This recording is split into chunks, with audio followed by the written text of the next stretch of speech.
Depois da entrevista com Pedro Febreiro, que iniciou aqui uma nova dinâmica neste canal, no nosso canal, hoje vamos ter o segundo convidado especial. Não podes perder, fica aí desse lado até ao fim. Olá, meu nome é Nuno, bem-vindos ao meu canal Cripto Investimentos Investir Não é Gambling. Hoje que vos trago aqui a entrevista com o Carlos da CryptoFlex. Dividi esta entrevista em duas partes, de maneira que os vídeos fiquem mais curtos, como é a panágio do canal. Espero que gostem, desfrutem da entrevista. Olá, sejam bem-vindos a mais uma entrevista do meu canal. Hoje tenho aqui comigo o Carlos Silva, licenciado em Contabilidade e Gestão e CEO da CryptoFlex, o canal de YouTube com o mesmo nome que desde já convido a subscreverem. Olá, Carlos, viva! Desde já, obrigado por teres aceito este convite e antes de irmos às perguntas propriamente ditas, fala-nos um bocadinho sobre quem é o Carlos e como é que chegaste, no fundo, ao universo das criptomoedas. Então, olá, Nuno, muito obrigado pelo teu convite. É um prazer enorme estar aqui, como sempre, a contribuir para este ecossistema português de informação relacionada com criptomoedas. Os meus parabéns pelo teu trabalho. Quero que continues aí firme e forte. E cá estou eu, com todo o prazer e todo o gosto de estar aqui a conversar contigo. Então, Nuno, olha, comecemos por quem é o Carlos. O Carlos é uma pessoa muito simples. O Carlos tem 30 anos e basicamente é um apaixonado por economia, política, investimentos, e as criptomoedas passaram a ser talvez a segunda paixão, porque lá está, quem gosta de investir e gosta de fazer trading, também é outra coisa que eu acabei por descobrir depois com o tempo. As criptomoedas de facto estão noutro patamar, portanto a coisa aí fica mais interessante. O Carlos também já passou por muitas etapas na sua vida, já teve uma série de projetos, já vivenciou uma série de coisas. Atualmente o Carlos é uma pessoa muito mais madura, sem dúvida, mais também conservador, talvez, mas uma pessoa que gosta muito de discutir, de conversar, trocar ideias e talvez muito razoável, coisa que se calhar há 10 anos atrás não era, não é? Então, de uma forma muito resumida, é o Carlos. Também não preciso dizer muito mais. O pessoal, se quiser, depois tu já fizeste aí o link, o pessoal depois acaba por me poder conhecer de outra forma, se quiser, não é?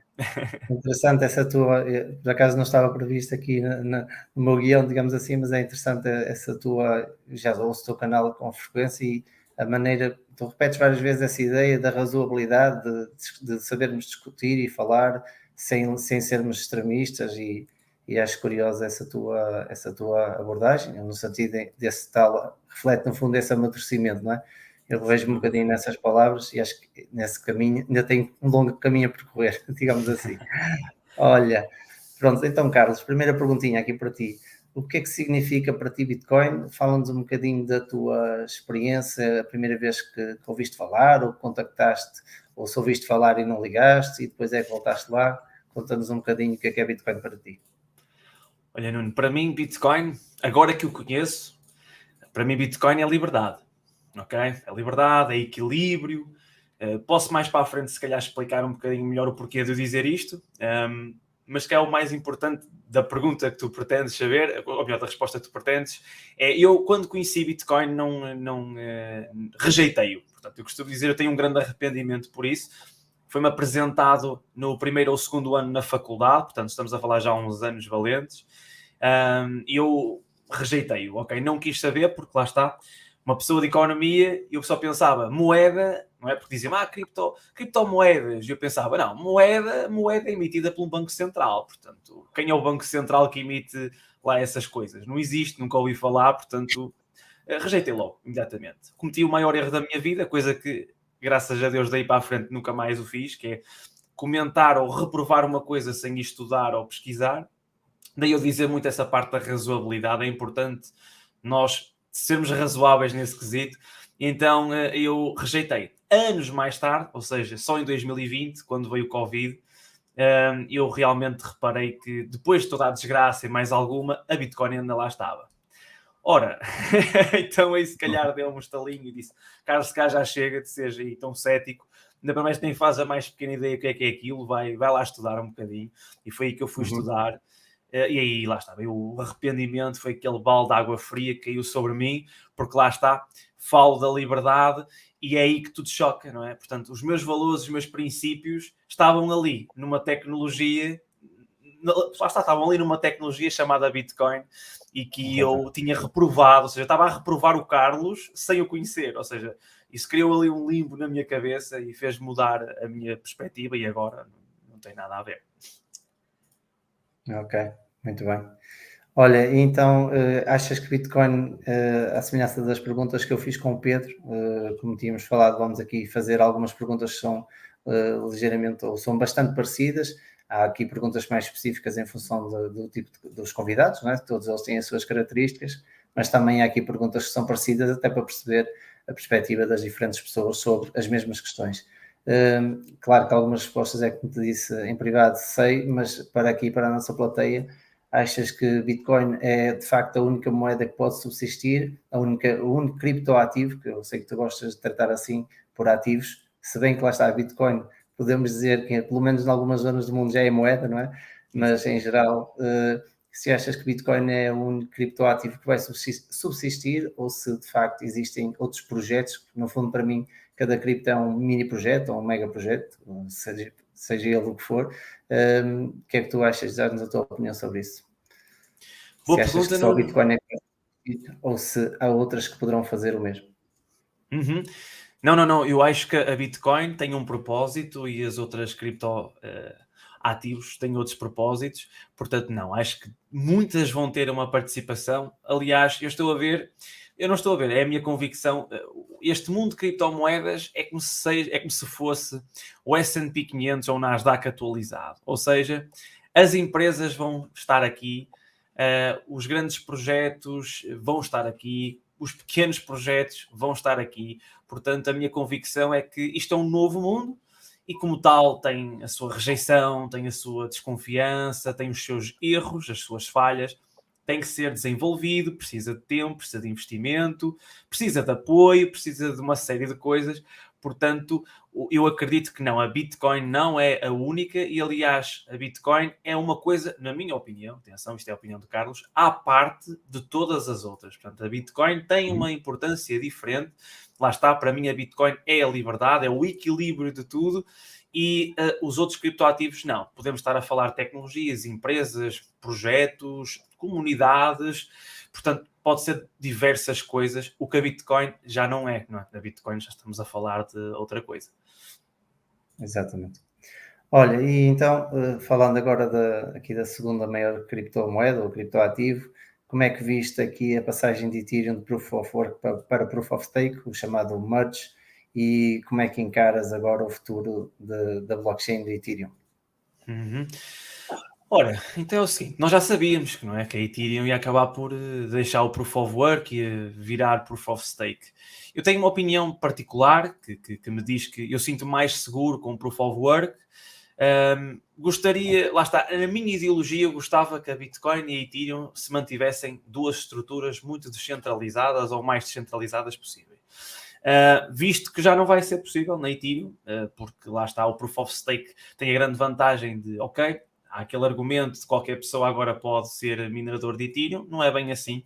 Há uns certos requisitos e a quantidade de tokens não é assim tão pouca, mas acho que também facilitou muito que os grandes players consigam controlar, lá está, talvez a internet das criptoativos de forma mais fácil. Essa parte eu não gostei, mas tem que aprender a lidar com isso. Agora acho que a Ethereum tem o seu papel. Acho que este ciclo pode ser a próxima Bull Run pode ser a Bull Run da Ethereum, e efetivamente até penso que sim, da Ethereum e até da própria Bitcoin, talvez. Mas acho que a Ethereum vai sofrer depois de outros problemas, que é a sua própria tecnologia, se não for de tal maneira desenvolvida, e aí outros projetos, anos para a frente, podem substituir. Ou seja, no curto prazo, como investidor, a Ethereum sim é um bom investimento, tem bom fundamento, mas depois a longo prazo talvez possa passar um bocadinho para backstage, talvez. Mas isto é só também a minha opinião. Ok, muito bem. No fundo tens um bocadinho de preocupação, consideras que a passagem para Proof of Stake pode de alguma maneira fazer com que haja aqueles players mais poderosos a dominar no fundo a blockchain e a rede Ethereum e dessa forma centralizar um bocadinho mais, digamos assim, aquilo que deveria ser descentralizado. No fundo é isso que Exato. acho que é essa a tua ideia. Imagina, até se quiseres pensar de uma forma até da vida cotidiana das pessoas, imagina tu teres, ok, a Bitcoin mantendo descentralizada, sentes-te seguro porque a tua reserva, ok, está descentralizada, mas depois pensa que a tua comunicação, ou seja, a nossa internet, é controlada, ou seja, alguém a qualquer altura pode interromper, pode alterar ali qualquer coisa, pode criar um caminho novo daquele que à partida não estava previsto. Eu se calhar não me sentia tão seguro, e é isto que eu estou a sentir por parte da Ethereum, ou seja, estamos a falar da maior blockchain que tem ali todos aqueles smart contracts e as grandes novas tecnologias ou empresas ali a implementar as suas coisas. Não sei se estou tão seguro assim, não sei. Ou melhor, eu confio mais se alguém já me disser à partida que é centralizado desde o princípio, ou seja, olá, eu sou centralizado, queres correr esse risco, ao menos já sabes. Exato. Muito bem. Olha, Carlos, vamos passar aqui a uma parte, porque o meu canal ainda não disse bem explicitamente isso, mas também as pessoas, também é um canal muito recente, mas as pessoas vão entender e irei fazer um conteúdo sobre isso, que no fundo o meu canal é quase, como dizer, sem análise gráfica, sem análise técnica, irei fazer um conteúdo, uma coisa simples sobre isso e a maneira como eu uso, digamos assim, essa parte gráfica, mas eu acho interessante e aliás eu, apesar de não o ter no meu canal, eu sigo pessoas como tu, o Alex Crypto, que também considero uma pessoa interessante para seguir já agora, fica aí a dica para quem nos acompanha, entre outras pessoas, mas dizia eu, o teu canal tem muita análise gráfica, muita análise técnica, que pelo que disseste na introdução descobriste também aqui no mundo das criptomoedas e que é como dizem alguns, isto é a Fórmula 1 do trading, não é? É uma coisa diferente. Mas a pergunta que te queria fazer é se consideras que essa componente da análise gráfica e técnica é fundamental para se investir com sucesso na área das criptomoedas. No fundo, se para ser investidor em cripto é necessário ser um trader. Era essa a minha questão. Também aqui, eu sei, no fundo tenho algumas noções das tuas opiniões e das minhas, mas é para gerar aqui algum debate, digamos assim, sobre isto. Excelente, Nuno, brutal a pergunta. A resposta é muito simples. Eu faço com uma comparação simples. Vocês gostavam de ser, ou melhor, vocês são empresários de uma empresa. Vocês querem apenas só conhecer a parte da contabilidade ou querem ser bons contabilistas, bons relações interpessoais, bons a fazer análises económicas, bons a gerir a eficiência da empresa? Ou seja, eu quero dizer com isto não, o investidor não precisa de análise gráfica para ser investidor, agora complementa a sua análise sem dúvida alguma. Ou seja, nós podemos muito bem utilizar a parte fundamental, que eu continuo a achar que é uma parte crucial, muito importante, se calhar mais de 50%, e depois temos a parte gráfica que pode dar-nos o melhor sentido do investimento. Ou seja, ok, eu já gosto deste projeto, faz muito sentido para mim, agora se calhar vou tentar saber qual é a melhor altura para eu comprar. Quando é que eu devo realizar alguma coisa ou não? Ou será que eu posso ter alguma vantagem até no momento em que estamos? Será que faz sentido eu ter tanto valor exposto a esse ativo neste momento? Será que não poderia aproveitar as tendências para ter outra coisa? Até é interessante para comparar, inclusive, com os nossos concorrentes, ou seja, como é que está a evolução do nosso concorrente, qual é a performance dele, ou seja, a análise gráfica dá-nos essa porque, de uma forma muito simples, a análise gráfica é apenas o comportamento humano e tudo aquilo que está a ocorrer, portanto, nós termos essa vantagem ou essa ferramenta, eu acho que torna um investidor mais completo. E sim, eu depois de ter conhecido, ou melhor, a análise gráfica eu sempre a fiz, mas operar como trading não. Eu nos inícios era muito mais investidor, ou seja, via o fundamento, olhava para o gráfico, ok, está interessante, vou comprar, mas não o espremia ao ponto daquilo que eu espremo agora. Inclusive, estávamos a começar a nossa conversa, eu estava mesmo a acabar de montar um trade. Eu estava aqui a olhar que é para ver como é que ele está a correr. Ou seja, o que eu quero dizer com isto é que é uma ferramenta extra e acho que um investidor que joga com o máximo de ferramentas possíveis é óbvio que é um investidor mais completo, se calhar tem mais probabilidade de ser um investidor com mais sucesso, sem dúvida alguma. Mas não é preciso saber de análise gráfica. Ok, exato, para responder à questão. Eu, no fundo, eu concordo com essa perspectiva, mas, digamos, eu utilizo, porque há vários tipos de trade, não é? O day trade, o swing trade, e no fundo, se considerarmos que eu comprei criptos, inclusive Bitcoin, e vendi, acabei por haver uma altura em que fui vendendo e vendi tudo, e agora estou numa fase de DCA in, como eu costumo chamar, ou seja, estou a reentrar no mercado com o lucro que fiz.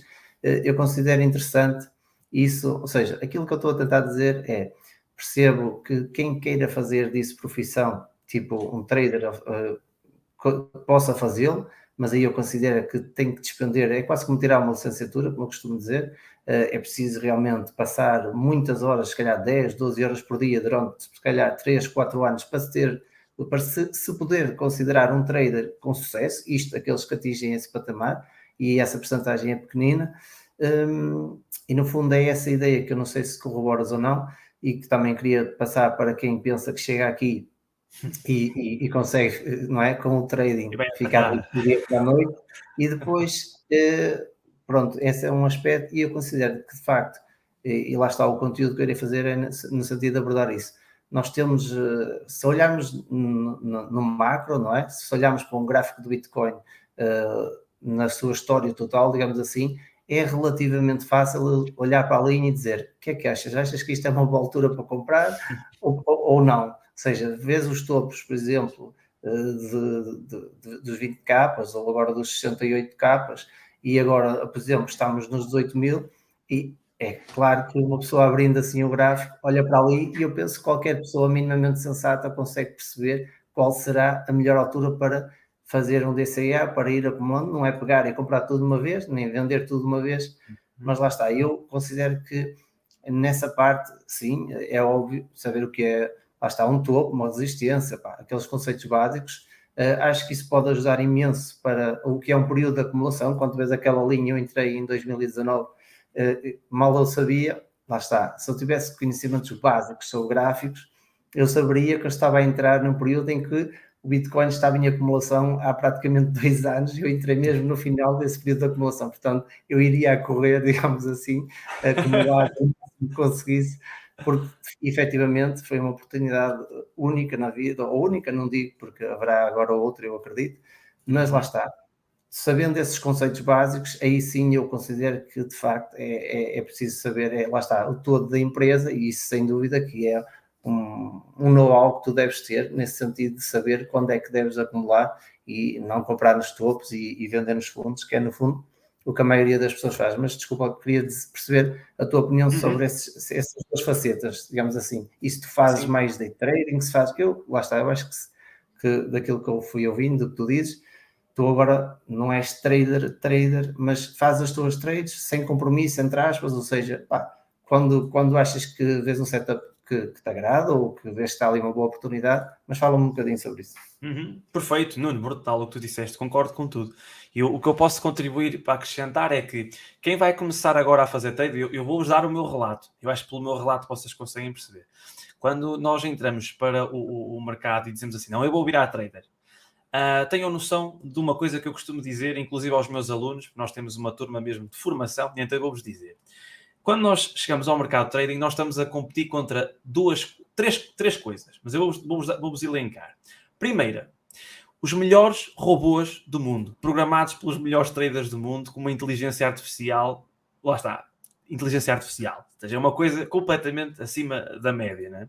Depois, quem é que está lá em segundo lugar? Os melhores traders do mundo, os traders que estão contratados pelos fundos para estarem ali. E depois temos aqueles que não percebem nada, ok?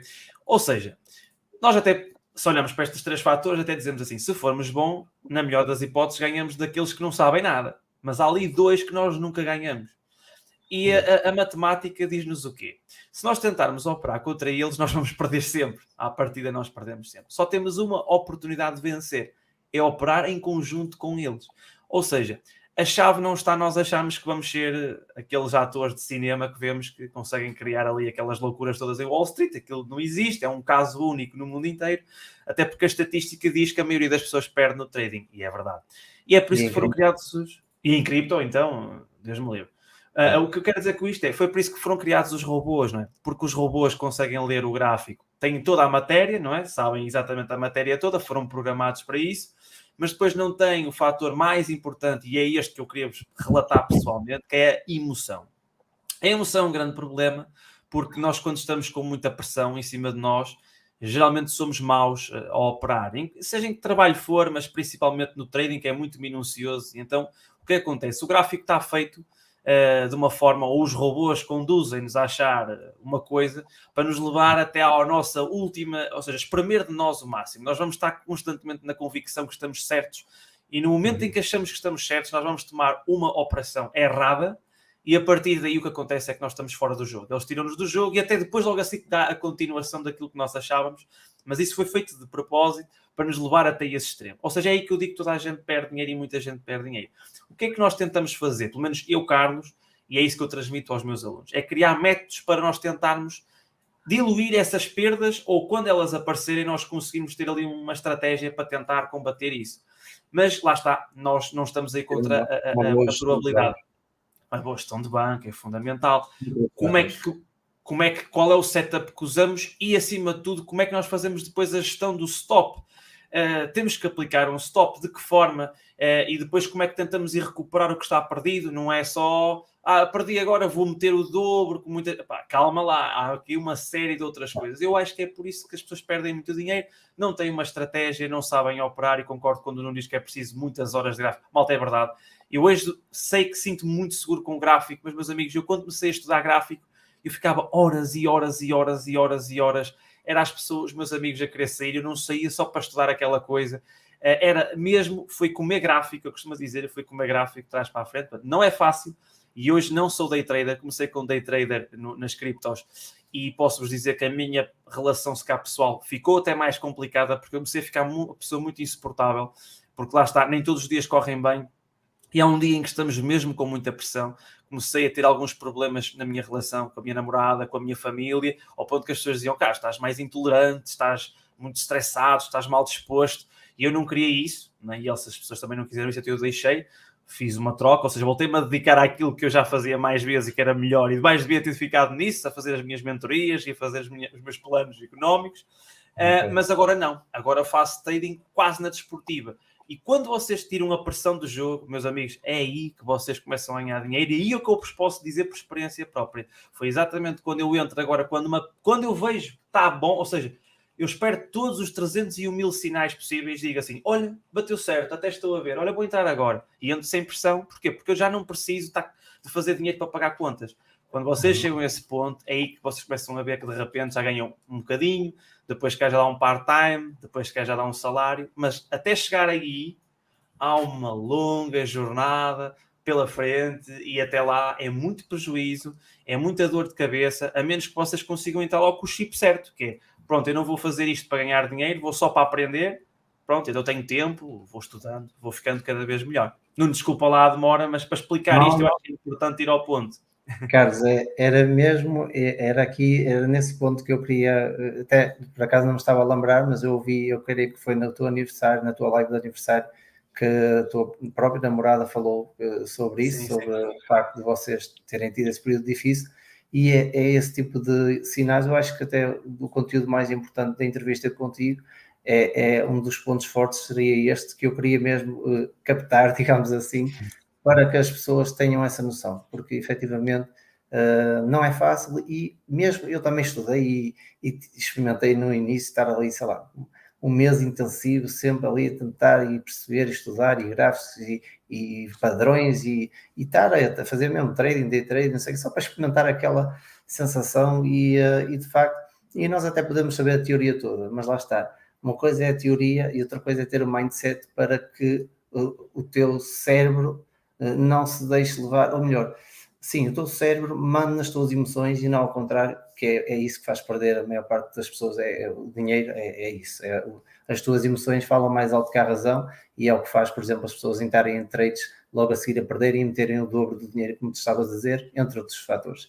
Mas é isso, ok. Não, até se me permitir só acrescentar uma coisa, o que tu disseste é importante, eu vou dizer, e se cá muita gente vai se rever nisto. Quando uma pessoa perde um trade ou outro, a primeira coisa que pensa no terceiro é este que vai mudar tudo o meu dia. E é exatamente quando a pessoa tem esse pensamento que destrói para parar. Exatamente. é aí que dá o clique, é aí que vai dar a asneira. Se a pessoa muitas vezes dissesse, estes dois correram mal, vou sair por hoje, vou dar uma volta, amanhã corre melhor. Agora, quando vocês dizem, não é este que vai mudar tudo, aí a vossa banca destrói-se, vai ao zero, e depois tem um grande problema. É que para recuperar uma banca perdida, vocês têm que fazer o dobro, o triplo daquilo que já fizeram. Esqueçam.